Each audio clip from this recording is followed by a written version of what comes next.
I am sorry দাদা, please আমাকে ক্ষমা করে দিন।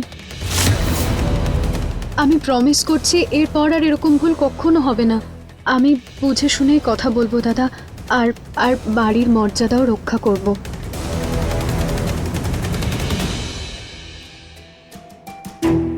তোমার ফেভারিট ব্র্যান্ডের ওয়াচ এটা। নিহারবাবু নিজে পছন্দ করেছেন। আশা করি এই ঘড়ি তোমার জীবনে শুধু ভালো সময়ই নিয়ে আসুক।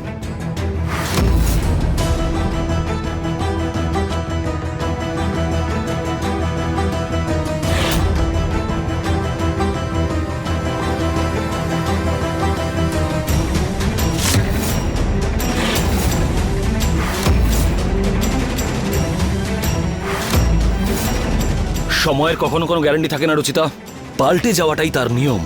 মানুষের মতন সময়ও যে কোনো মুহূর্তে পাল্টে যায়। দাদা, এটা তুমি কেমন কথা বলছো?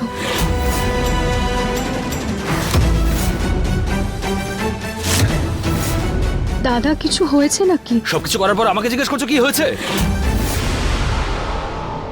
দাদা কি হয়েছে পরিষ্কার করে বলো না। পরিষ্কার কথা এটাই নিহার, যে তোমার স্ত্রীকে যখন বলা হয়েছে যে ঋতুর মডেলিং করবে না, ওর মাথার মধ্যে কেন ঢোকালো এসব কিছু? কেন বললো ওকে?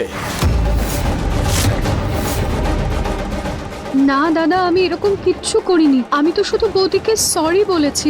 ইনফ্যাক্ট বৌদি তো নিজে ইন্টারেস্টেড নয় আর মডেলিং এ। দাদা, ইন্টারেস্টেড ছিল না, কিন্তু তোমার কথা বলার পর হঠাৎ করে ওর ইন্টারেস্ট পেয়ে গেল।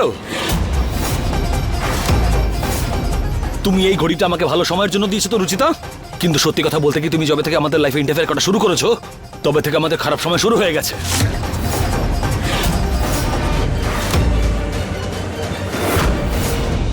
আর না জানি কতদিন চলবে এটা।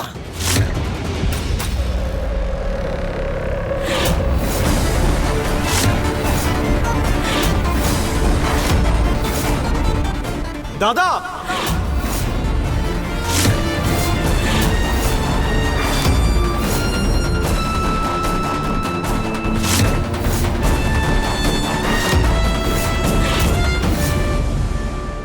দাদা সরি, কিন্তু ও তোমার জন্য এত ভালোবেসে একটা গিফট নিয়ে এলো, তোমাকে সরি বলতে চাইছিল, আর তুমি ওর ওপর সেই কথা নিয়ে রাগ করছো যেটাও কখনো করেইনি।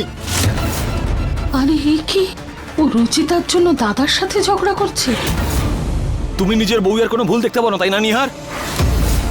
যখন দেখো ওর পক্ষ নিয়ে কথা বলো তুমি। ওর ওকালতি করছি না, যেটা সত্যি সেটাই বলছি। তুমি কি করে জানলে সত্যিটা কি? কারণ আমি ওকে চিনি। ও এমন কোনো কাজ করবে না যাতে বাড়িতে কোনো রকম অশান্তি হোক।